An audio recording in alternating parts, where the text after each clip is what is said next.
This is a presentation from the Waupaca Historical Society. I brought, usually when I go out and speak, and before the pandemic, I was doing almost a talk a week around the state. I had given over 100 talks in 2 years, and I love it because Rawhide is a thing that my wife Jan and I had no intentions of starting. It was a God thing. And we just took in a boy from a broken home, and he was getting in trouble with the law, and we had 2 little boys of our own, and he just needed some guidance. And he came to spend the day and came to a Sunday school class I was teaching and a little Bible class in Appleton, and asked if he could come to our house, and we contacted his mother and blah, blah, blah. And so she said, sure, he can come out. And so she came out that afternoon, and we were living in a nice rented farmhouse north of Appleton. And she came out and had a suitcase with her and a young girl. And she said, I remarried 2 weeks ago, and my new husband has given me 30 days to get rid of 2 of my 3 children. She said, I have, this is my daughter who's 9, and then I have 2 boys. Jerry, who came out to your house today, is 13, and then he has a brother who's 14. And the 14-year-old brother was accepted by the St. Joseph's Children's Home, but my new husband won't pay any support, so they won't take Jerry. So I sent Jerry over to that little church to see if he could find somebody to live with. And Jan and I were standing there, and our oldest son was about 2 at the time, and he was standing there by us, and Jerry was standing there, and Mother was standing with her daughter and the suitcase. And little did we know that that was the start of God changing the direction in our lives. I graduated from the University of Wisconsin in land planning, and I started a company right after college designing subdivisions and golf courses, and it was real successful, and I loved it. But God changed that all around, so all of a sudden both Jan and I had a heart for these kids that are growing up in terrible home situations. And Rawhide now today, and I'm going to tell you more about it, but Rawhide today has 7 different facilities around the state. The main one is the one most of you were at, over on the river, and we work with now pretty close to 500 youth a year, and we have 3 equine programs where kids work with horses, and that's boys or girls. It's not a live-in program. And then we have the big ranch at Rawhide, where we have usually 50 to 75 boys at a time. But anyway, usually when I go out and give a talk, I take one of the alumni guys that have gone through the program, and a lot of them have settled in the valley, and we get them into Fox Valley Tech if they are interested in a trade. So a lot of kids are electricians and plumbers and working in the valley, and so I see them almost once a week. One of them shows up, and so it's kind of fun. But and they love to come along and sit in a talk, and of course I highlight them because they're in the book, and we feature over almost 40 different kids in the book that have really changed their lives around. So, but anyway, I did something a little different tonight for you guys. You're the first, and this has never been done before. I brought along 2 of the kids that grew up at Rawhide and were born there. And so we've got Carolyn Hoyman, and I'll tell you a little bit about Carolyn, and Ruth. Nice to meet you guys. So they were looking forward to this because this is kind of new for them also. And Ruth has a background. She's from Florida, and she has a 20-year-old daughter who's going to be a nurse in a couple of months, and a 20-year-old son who's going to be a whatever he feels like in a couple of years. Whatever, yeah, right. Yeah, we're not quite sure yet, but he's moving somewhere. Yeah, and so, and then Carolyn is married to a retired Army soldier, and they've settled in the Appleton area, and they have 2 young boys that are just delightful, and so they're over at my house a lot. And so, but Carolyn has worked in theater, and the last 4 or 5 years, her husband was stationed in the East Coast in the Army, and she went in and applied for a job at a theater, and ended up being the director of an off-Broadway theater. The entire thing. She was in charge of hiring and firing, and now she's the number 2 person in Appleton at the PAC, PAC. And so she went there and ended up moving up pretty fast. So I'm proud of both of them. And then they have a brother, and he's okay. And he's 30, and he's a senior tech at Thrivent. And he's really, really good with the computer stuff. So he's my computer tech. Well, he was until he pawned Carolyn off on me. She's techie also, and she's more patient. My grandson he's just a hoot. When I love to watch him at my computer. I have a pretty good computer system, but I don't know how to use it. And so I sit next to him and say, now, he's trying to find a letter I wrote and lost. And he said, now, Grandpa, what's the last thing you did with that letter? I said, I lost it. And he said, well, what did you push to lose it? I said, I don't have a clue. So he kind of rolls his eyes. And there's 2 things I can't do when I'm working with him. I can't talk to him about anything other than the computer project. If I say, hey, you going fishing? He'll say, no, you want to talk fishing, or you want to talk getting this computer fixed? I said, no, fix the computer. The other thing is I can't touch him. We're sitting next to each other, the office is kind of small, and so if I have my arm laying on his arm, he just gently removes my hand off his arm and said, Grandpa, don't distract me. So anyway, so wonderful crew. And these are the 2 logical ones that I can talk to, and they'll talk about anything. Now, the book, any of you have the book already? Okay, it sold over 5,000 copies. I mean, it's very popular, and it is. Carolyn, you want to bring me a book? Sure. Okay. You're going to want to take one of these home, and we'll give you a special discount tonight, pretty much the same as anybody else would get. But the book is a hardcover, and it has a total of about 125 colored pictures in the back, all with photo captions. So you can read a chapter, and you can go to the page, and you can see pictures of the people that are in there. And we've got pictures here of Roy Rogers and Dale Evans, that Rawhide, and Pat Boone, and Reggie White. Remember him from the Packers? The Packers come out to Rawhide all the time. And so there's, again, all kinds of pictures that you'll enjoy. And then Barton Cherry Star became interested in Rawhide in the early days, and I'll tell you how that happened. But there's a separate section in here with the pages of in-depth stories of Barton Cherry. They were absolutely wonderful with these kids. They would come out, and at the boys' ranch, we would have 10 at a time, along with our 2 boys living there. And boys would stay about a year, so about every month a boy was graduating and another one was coming in. So it was always a new group. And so they would come out, and Barton Cherry would meet the new boy or boys.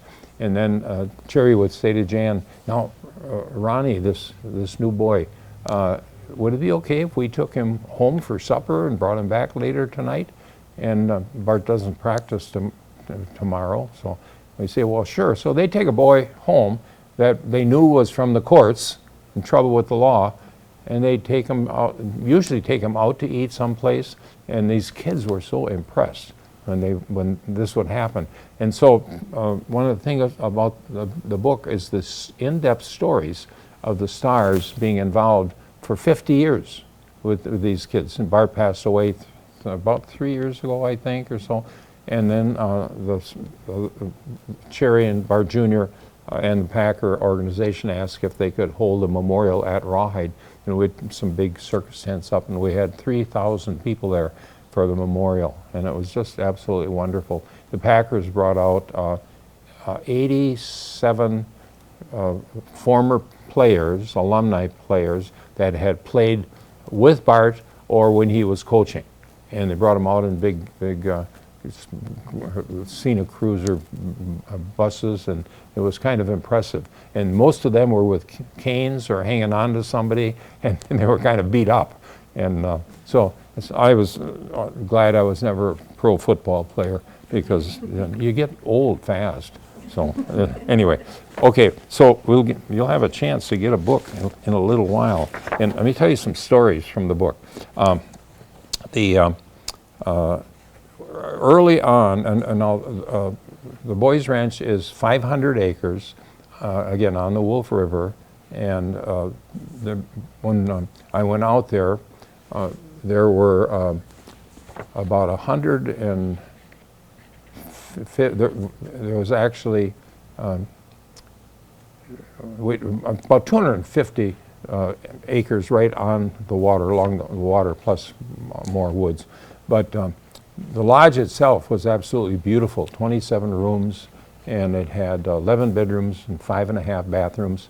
And it just happened that the day the owner called me to come out and look at it, which was back then part of my business, real estate, Jan rode along out. And as we were going through the lodge, we were in a room that was all glass on 3 sides, and it looked out over the water.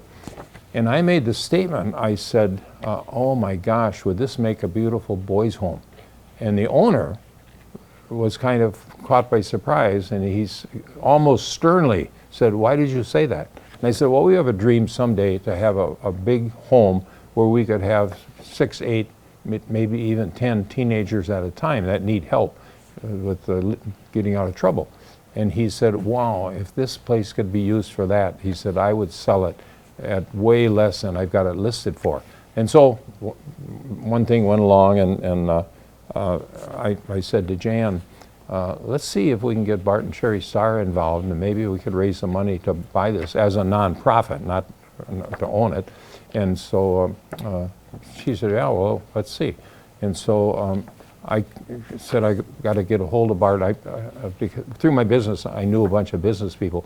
And I said, I'm going to call some people. And I knew, Harold Adams was the president of the First National Bank, and different business people that I knew. And I contacted them to see if we could set up a committee to raise some funds. And everybody kind of patted me on the head and said, John, that would be really nice. You know, if you ever get this set up as a nonprofit, come back and talk to me. And I said to Jan, we got to find somebody that everybody will listen to. You know, they just pat me on the head. And I said, 2 people I called on told me I've got to get a hold of Bart Starr. That he was they were at a meeting, and he heard Bart saying that after football, he and Cherry wanted to have a program for youth, maybe a ranch or something where they could work hands-on with kids in trouble with the law. And I said, I'm going to see if I can get a hold of Bart, or if we can meet with him. And she said, well, give him a call. I said, well, you can't just call Bart Starr. Now, this was just before Super Bowl I. This was the year before the Ice Bowl. And so Bart was pretty popular. And so, of course, I'm a man. I knew you can't just call Bart Starr. And Jan said, well, John, if God is in this, just call him. And I said, I'm trying to find somebody that knows his number. And she said, look, see this phone? And it was the ones with the dials yet on those. And she said, you put your finger in this little hole that says 0. And I knew she was ribbing me, boy. She said, you take your finger all the way around, you take your finger out, and a lady will say, number, please. And I said, fine. So I'm going to show her. So did the little circle deal. Operator said, number, please. I said, Bart Starr in De Pere, Wisconsin. And she said, here's the number. And I said, I got the number. And she said, well, call him. I said, call him? What am I going to tell him? So you tell him we want to come over and talk to him about this place we saw, and we want to have them help us with a ranch for youth. So I got a call. So I dial, and a man answers and says, hello. And I said, is Mr. Starr there? And the man says, no Mr. Starr here. Bart's here. And I said, well, that's who I want to talk to. I said, well, you're talking to him. So nervous as can be. And I said, my wife and I saw a gorgeous piece of property. We have an interest in helping youth that are in trouble with the law. Heard that you and Cherry might be interested in that. Would it ever be possible that we could meet with you? And he said, well, certainly. I said, well, how would we make an appointment? He said, well, you just ask. And you want to come over to our house right now in De Pere? And I said, sure. And so I hang up the phone and I say to Jan, yeah, we can go right now. And we had two little boys at the time, and just happened they were at their grandparents in Appleton. And I said, get your jacket, we can go. So we drive over, and Bart meets us at the door, and he says, Cherry's expecting you, come on in. And we go in the kitchen, and Cherry's making supper, and we introduce ourselves, and Bart said this is a couple that are interested in a youth program. And so I said, we'll make our story quick so we don't mess up your supper plans. We don't want to spoil your supper. And she said, well, in her southern drawl, she says, well, if you make your story quick, you're going to mess up our supper plans because you're staying for supper. Now here's Bart Starr, about to be Super Bowl winner, and he evidently hung up talking to me, had no clue who I was, and says to Cherry, young couple coming, and why don't we have them stay for supper? And so she goes and makes supper. That's Bart and Cherry Starr. And this book is worth the book just for the fact of they are down-to-earth people. Bart passed away, of course, but Cherry's still living and active, and 87 years old, and she's just doing great. So that was the introduction to Bart and Cherry. So we sit on the couch. I had a 3-ring notebook with some pictures of the place and some ideas. We wanted to live with the boys like traditional families. We wanted to hire staff that had a personal faith in Jesus Christ, but we didn't want to preach at the kids. We wanted to live God's principles before them. And Cherry said, oh, Bart, that's just what we believe. And I said, we want to have a work ethic where we want to be building the facility into a ranch, and we want to do it with maybe one carpenter that would be on the staff, and then the boys would do all the work. And Cherry said the second time, Bart, you and I talked about that same thing. And so then I said, now we want to be faith-based, but we don't want to preach at the kids. We want to honor their parents' faith. Most of the kids that we worked with, parents have no faith whatsoever, which is too bad, but that's the case. So anyway, the third time after talking about a faith-based program, Cherry a third time says, Bart, that's just what we believe. So Bart puts his hand in the middle of my notebook, and he turns to Cherry, who's to his right, and he said, Cherry, don't tip our hand until we see the bottom line. And then he turned back to me and he said, John, what do you want from us? I said, everything. I don't know how to set up a board. I need help raising money. I need to put together people to help us do this. And so he looked back at Cherry, and I peeked, and she gave a little nod. And I wasn't sure it was a nod. It was just like this. Just the slightest nod. But Bart understood it, and he said, let's go eat supper. I guess we're on board. We could talk about the details at supper. So at supper, we just talked about what they're going to do and what we're going to do. And for the next 50 years, they just helped build Rawhide. So to talk about, now, is that coincidence or is that a God thing? Well, you can kind of decide. I'll tell you a couple more stories that are kind of neat. So we're in about the 5th year, and we were struggling to raise money. We were losing $20,000 a year for 4 years in a row. And so we're $80,000 in the hole, First National Bank in Appleton held the mortgage on the property, and they said, you've got 1 more year to turn this around. But if you don't come up with a minimum of 20,000 more this next year, then we're going to have to sell the place. And so I said to Bart, every year people give us, 5, 6, 7, 8 cars. We don't ask for them, they just bring out a car. And some of them are good enough, we just use them as staff cars. Some of them we fix up a little bit and sell them. But we get an average of about $500 a car. So I said to Bart, what would you think of making a little public service announcement and see if the Green Bay stations would run it, only 3 stations back then. And so maybe we could get enough cars donated to cover this debt. And so Bart said, well, let's try it. So we made a cute little bathroom, wall of a bathroom, had a medicine cabinet in it and a sink, and built it in our shop at Rawhide, and we carted it over to Green Bay to Channel 11, and they were all set up for us to do this commercial. So one of our guys, kind of a portly guy, and he always had a 4-year beard, whether he had just shaved or not, but comes walking into the room, and he's got a toothbrush in his mouth, and he says to a lady off screen, honey, what are we going to do with our old car now that we got the new one? And she yells, I don't know.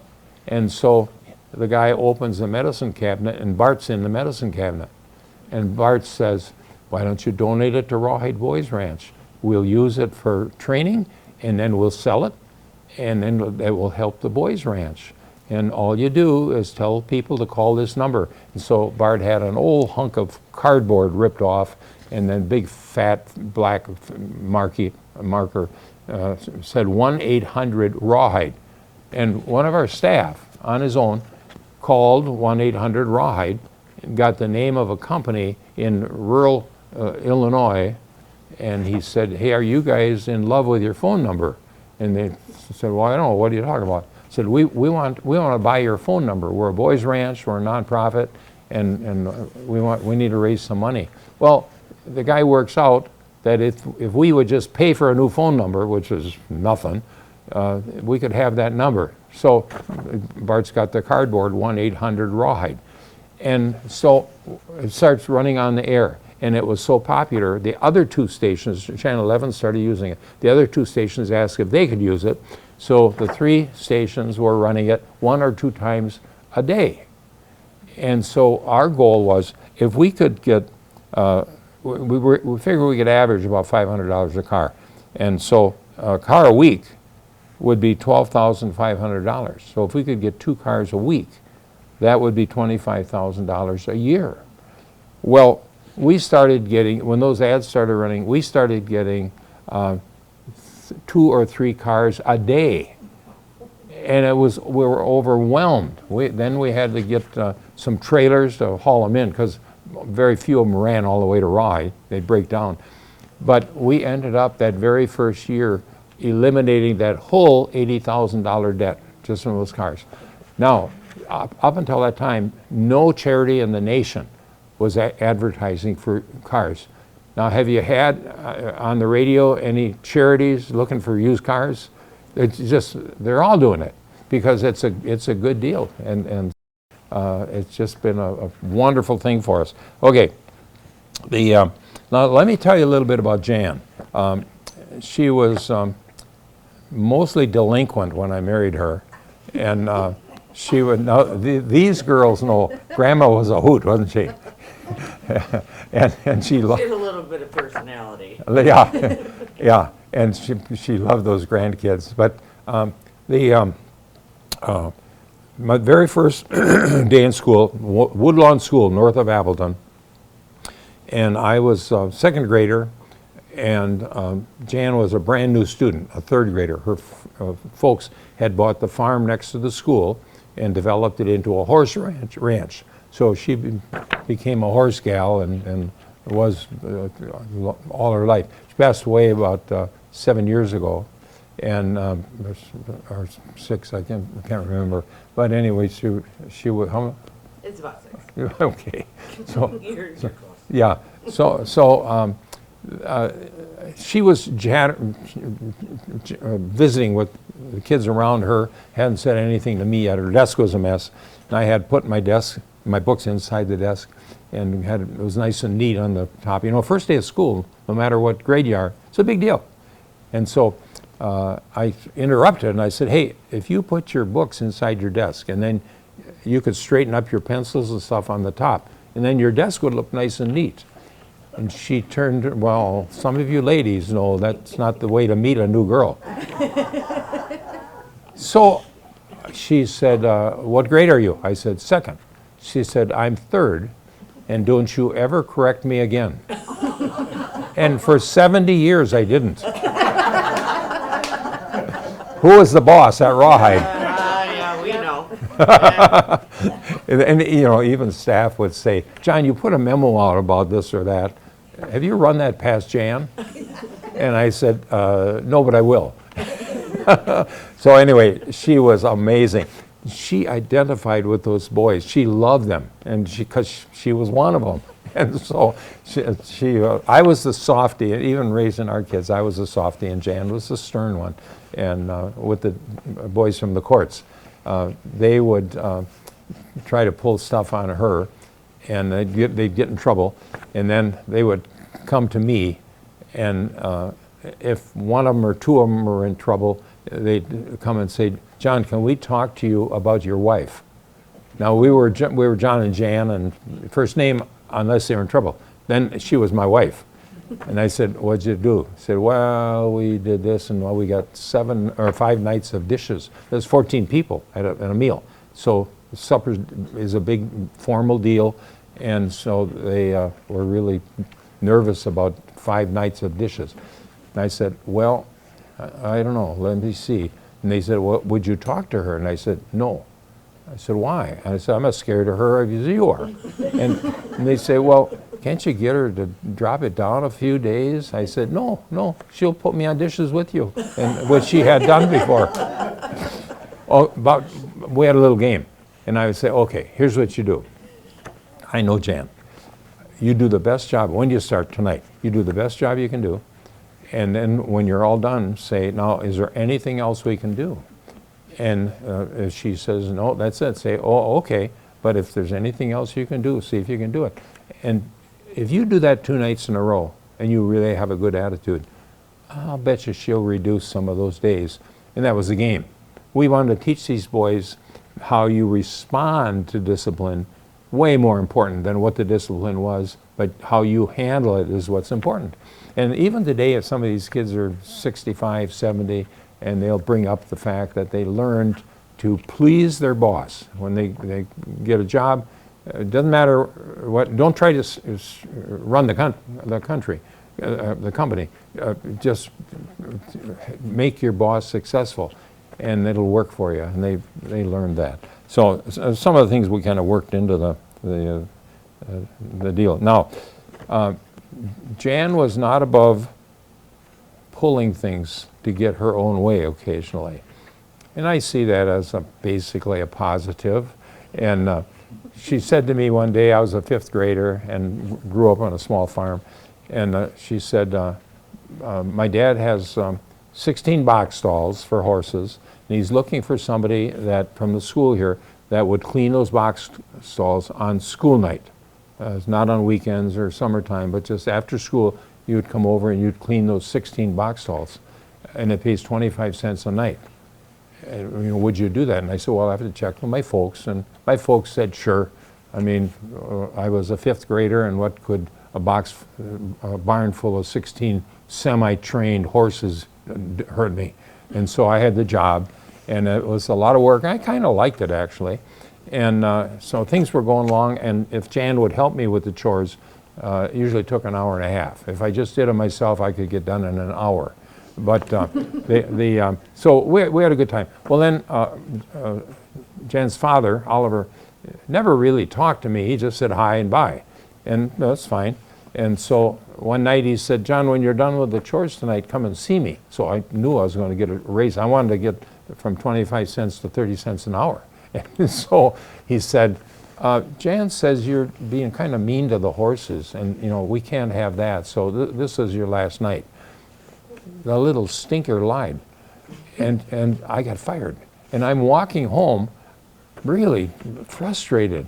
And so the next day at school, she's not hanging around me at recess. She's hanging around Ronnie Hahn, the new barn guy.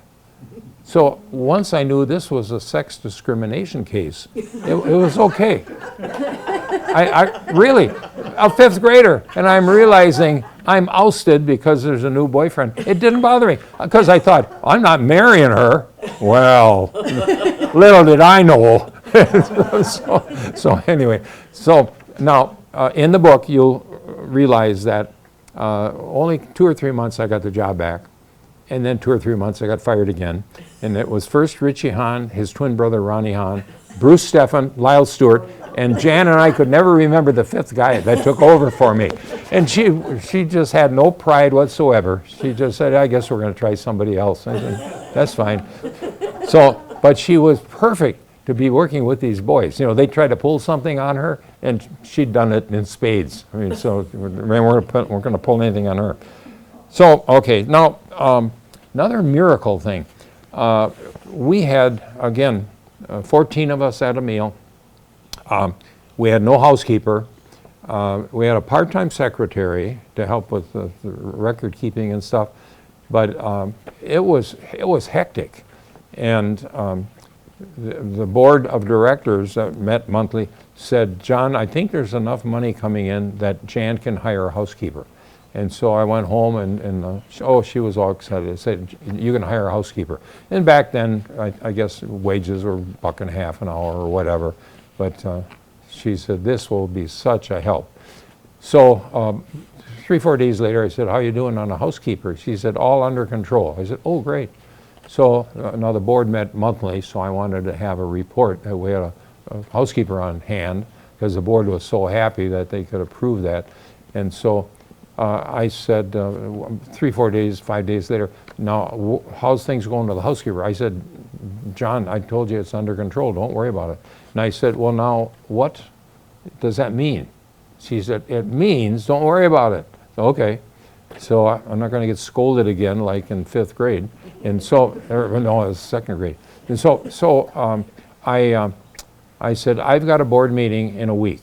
I have to give a report what's going on. And if I say you haven't found anybody yet, people are looking for work. Have you talked to any of the ministers or pastors and priests in New London? Nope. Have you run an ad in the New London paper? Nope. Why? John, do you know if I run an ad in the paper, I'm going to have a dozen or more phone calls. I'm going to have to meet with every single one of them. I've got to call references. I don't have the time. I've got to be making meals and shopping. And I said, well, how are you going to get a housekeeper? She said, God's going to send me a housekeeper. I said, okay. It's not the way a man would do it. No matter how much faith you have, you'd put an ad in the paper. So now 2 days after this, we're sitting along this big table, and Jan would sit on one end. With our boys are usually around her, and some of the other boys, I'd be on the other end. And a little white Volkswagen pulls into the driveway, and the lady gets out and comes to the door, so Jan gets up and goes to the door. And the lady says, my name is Bernice Besch.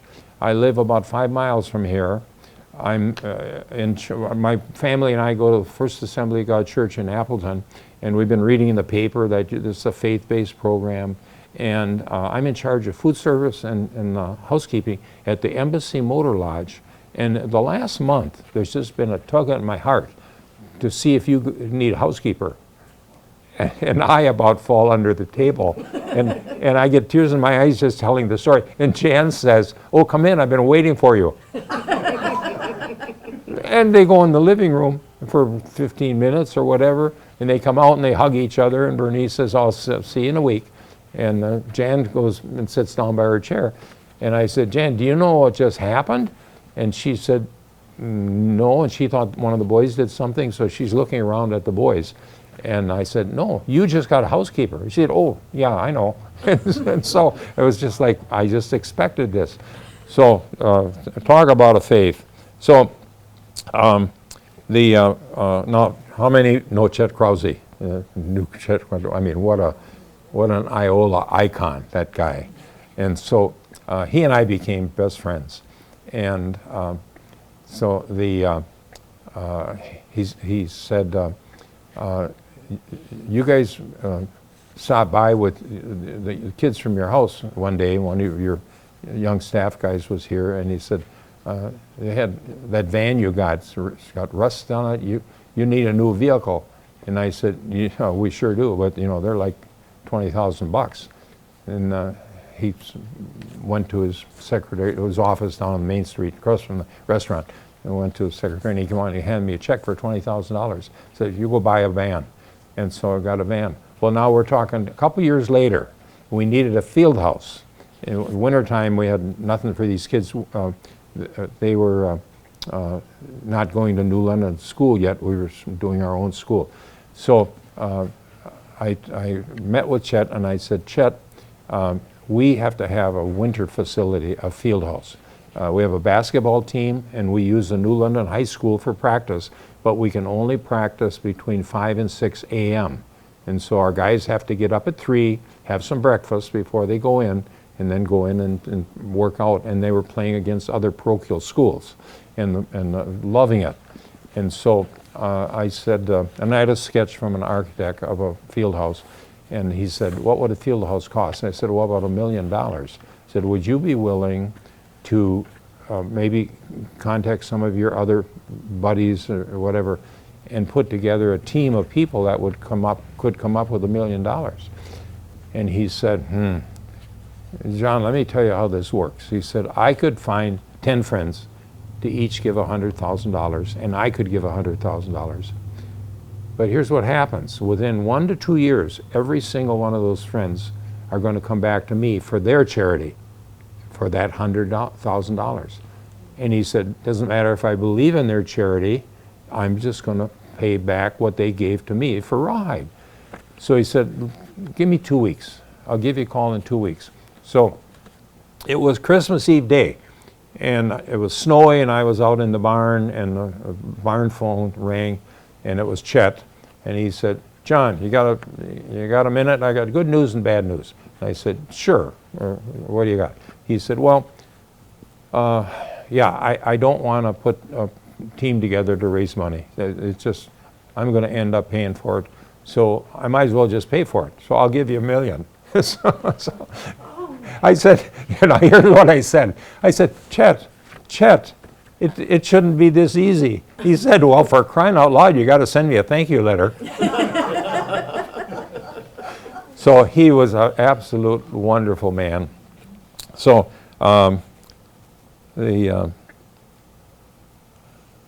that's about it. Now there's about 100 more stories in the book. Now the book sells for $30, and feel free to look through them. And the lovely ladies are going to be back by the books, and feel free to look them over. Now, let me read a couple of, this is a book of just testimonials about people that read the book, and wonderful testimonials. I'm going to read just 2 of them that are kind of special. And this was from a guy from Green Bay, Dal Wood, and he was a good friend. He actually helped with some editing on the book, and he was an insurance guy. And he sent this note to me. He said, I had an appointment this morning with my dentist, Dr. Bob Crowley. I had given him a copy of the book a couple months ago, and he told me that he thought it was a great book. He had already gotten a case from you for his family and was considering getting another case to give to friends. There's 20 books in a case, so pretty good customer. So if any of you want a whole case, we can do that. Gals will haul it off. So he gave me the best feedback you can imagine for the book. He said, a great read, inspiring story, strong faith message, very different from any other book I've read. I guess he liked it. By the way, I'd like another case for my house. Can you send them to my home? And then my CPA, lady that does my taxes, is just a nice mother. She said, John, I thoroughly enjoyed the book. I read it in 2 days. Now I'm having my 13-year-old son read it. It will provide a good perspective when he complains how tough he has it. So it's the book. If you can imagine this, we lived for about, I think, 25 years or so with 10 boys at a time. Our 2 boys were like basically, they weren't born at Rawhide like these lovely ladies, but they were like young when they came out there. And they loved it. They were like little brothers, and then they were peers, and they were big brothers. And there were times they felt like they were sharing mom and dad too much, but we really tried to go overboard and protect them from feeling isolated. And over the 25 years that we had boys, Rawhide got so big eventually we had to move out of house parenting. But over the 25 years that we lived with a group of boys, we never had a boy or boys seriously threaten us in anger. Never had a boy in anger push us or poke us. Now, what did Jan do once with the Great Dane dog? I love that story. I think you shall share it. I had 2 guys and 2 gals from a university that were there interviewing for a summer workshop. And upstairs in the boys' bedroom area, there was yelling going on. I told you earlier that a lot of yelling, and it was always Jan. A lot of yelling going on. And then we heard sick him Dino. Dino was a 180-pound Great Dane, and gentle as can be unless Jan put him to work. So down the stairs comes this boy, and actually he was a boy we were having big problems with, which is kind of unusual. Down the stairs with Dino right on his butt, snipping at his rear end. And Jan is saying, get him, get him. Out the door they go. And then she calls the dog off. And then the boy keeps running down the channel. And so Jan comes in and says to these 4 people, sorry about that. We've been having some trouble with him. And so the silence, I'm silent. I'm thinking, let's see, how do I get out of this? So one of the boys that was there interviewing said, can we have a little time? We want to talk privately. So they go outside, get in their car, and they go. I haven't seen them since. So they didn't come back to work. So, but how did I get on that? Well, just because that's one of the funner stories. Oh, okay. I mean, that's a little bit how it worked. Yeah. Okay. You know? What happened to the boy? Pardon? He never came back? Oh, yeah. Oh, sure. Sure. Yeah. Oh, you always absolutely. recuperated most of them. They'd steal a car, Yeah. Yeah. they'd run out of gas, and you'd get them home by the evening. Yeah, that's true. And usually you made a breakthrough with a kid. I mean, this is a new environment for these boys. I mean, they've not been told, no, you can't do that. And, well, I'm going to do it. Well, if you do it, here's what's going to happen. And they knew it would happen. So that's why the success was so great. If we can have a boy or girl in our facilities, and we never put the 2 sexes together, it's impossible. But we have 2 programs that are just for girls. But anyway, if oh, I lost my train of thought. Stealing cars. So, yeah, stealing cars. So we have a There huge were a lot of cars. we have a huge car program. They all thought it was a good idea. And so they would find some keys to a car, but they always got caught, like within hours or the next day. Then we'd always have them taken to jail. Waupaca was one of the main ones. And we'd come over and interview the boy in jail and say, why'd you run away? Who else was involved in this? Blah, blah, blah. And make notes. And then we'd say, now, do you want us to consider you coming back to Rawhide? Or do you want to go to the state correctional school be locked up? And they knew, most of them came from there to begin with. So after they had a day or 2 to cool down, they said, no, I want to come back to Rawhide. And they said, okay, well, I got to tell them about hauling blocks. Oh, Yeah. yeah. So I'd say, now you're going to have to haul 5 loads of blocks. Now here was the perfect discipline until all of this safe stuff came into play. We had a pile, by each of the houses, we had a pile of cement blocks. They were about, I guess maybe 20 Like a pounds big each. cinder block. Yeah, right. They were heavy. And there was 50 blocks right by each house. And then there was a stake in the field 100 yards away, the length of a football field. And so if they got discipline of one pile of blocks, they had to move one pile the length of a football field. Now, there's no way to cheat. I mean, the blocks are here, and they, after an hour or so, they come in and they say to their house mom, Mom, the blocks are moved. And she looks out and said, yeah, okay, that's one. Now you got 4 more to go. So they got to move it back. And so anyway,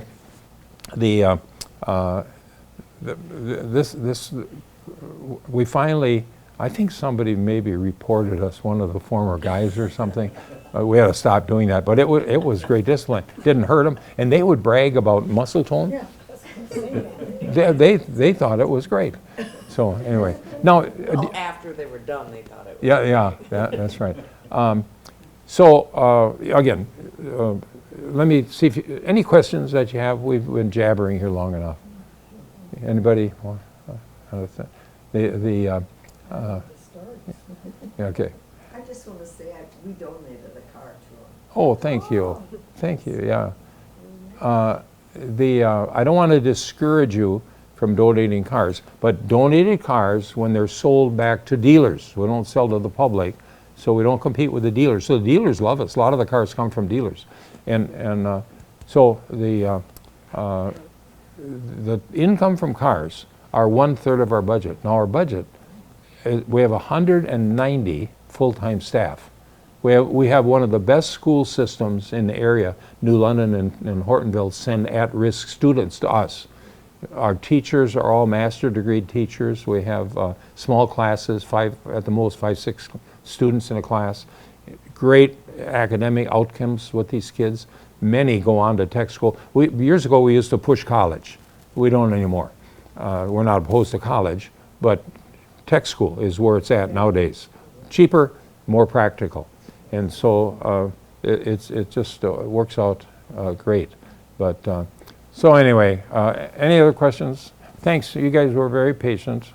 And the girls are going to go back, and I want you to just fake it like you're interested in the book. And then start coughing, and you can just... Yeah, the book, and the books are $30, and that's a cost basis of it's a real high quality book. So What percentage do you get though for Rawhide? Don't you get anything back for Rawhide? Yeah. Now here's how this works. Jan and I produced this book, paid for all the expenses to have it published out of a Chicago and a California publishing house, and then the publicity, of course, for Rawhide. But the $30 is actually what it cost us to produce the book. Wow. And so it's a very high class book. I mean, it's Of course, how would I know? I never produced a book or anything. I wouldn't know the difference. sure. Price-wise. Yeah, right. Yeah. It has a lot of nice colored photos. Oh yeah. It's right. Yeah, and it's a good book. A lot of parents or grandparents have bought this for kids to read, and it's humorous, and it's got a lot more funny stories than I even told. It's a fact of life. Yeah, right. That's right. So, well, thank you again.